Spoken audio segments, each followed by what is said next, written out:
मो ना माधवी पटेल। मोर कविता ना गंगाधर मेहेर। कंकर भितरु कमल सदृश कवि गंगाधर होइल जन्म।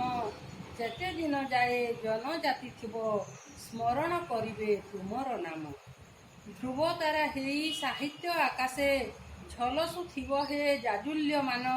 साहित्य आकाशे ललाट चंदन भारती पुत्र हे योग्य संतान। प्रज्ञान गुणरे सदा दीप्तिमंत विभु चिंतन रे तुमरी प्राण। विनयी स्वभाव सरल व्यवहार अभावे सुदृढ़ जार जीवन। श्रावण पूर्णिमा झड़ी बरसारे गंगाधार संगे आगमन। चैतन्य अवरसे सेवती कोଳରେ आसी करिथिल कूल मंडन। बरपाली ग्राम पवित्र होइला ज्ञान तीर्थ हेला अज्ञात स्थान।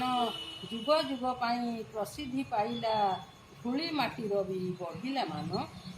जुग द्रष्टा होई साहित्य आकाशे बुणी देल जेउ ज्ञानर ज्योति। तिमिर विनाशी पश्चिम ओडिशा प्रसिद्धि पाइला ओडिया जाति। रंगा जीव तुमे कवि गंगाधर भाषा साहित्यर हे जुग द्रष्टा। ओडिया भाषार कर्णधार साजी हस्ताक्षर कल साहित्य पृष्ठा। अल्प शिक्षा नहीं जहा देखाइल बुझिला जगत जानिला मान। उच्च शिक्षा नुहे भाषा मानदंड एकथा साक्षात दिल प्रमाण। अभाव भितरे विश्व मधुमय अनुभवी जिए करई गान। ऋषि प्रतिम हे भाषा भगीरथ अर्णव समान तुमरी गुण। बुद्धिमंत भाषा छंद अलंकार उत्तम शब्दर करी चयन। पुष्पमाल्य रूपे तियारी कल हे ज्ञानर सौध करी निर्माण। शब्द कारीगर भावर निर्झर प्राणवंत करे तुम लिखन। प्रकृतिर जीव सजीव निर्जीव दुखरे प्लावित हुअन्ति मन। काव्य तपस्विनी तुमर नंदिनी सीतांक गारिमा करी चित्रण। स्वामी भक्ति संगे कर्तव्य पालन प्रजानुरंजन कल प्रमाण। सजीव होइछि निर्जीव प्रकृति खड्ग हस्तार देइछि वर्णन।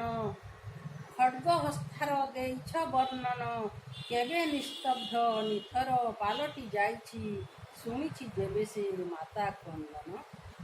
जननीर स्नेह जायार प्रणय बंधुतार मान करिछ गान। आदर्शर मंत्र प्रचार करिछ भेदिछ हृदय सबुरी मन। शांता पत्नी नेई चारि संतान रे सुखप्रद थिला तुम जीवन। दुई कन्या संगे दुई पुत्र देई पत्नी चालीगले जम भुवन। विरह जर्जरित तुमर अंतर विरहर अश्रु बहे झरण। दुख को साउटी तपस्विनी नामे विरह वेदना कल वर्णन। चंपा आसिले द्वितीया पत्नी होई परिवार कले प्रतिपालन। विमुख होइल संसार जंजालु सधीरे धइल लेखनी मन। झर झर होई भावना प्रपात कलमरे तुम कल चित्रण। लक्ष्मी सपत्नी हेबारु बरदा सखा हेइथिला दारिद्र्यतम। स्थित प्रज्ञ थिल निज कर्तव्य साधनारु होई नव्यतिक्रम।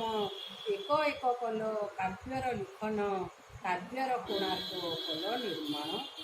ताहारी प्रभारे दीप्तिमंत कल पुष्ट कल साहित्यर कानन।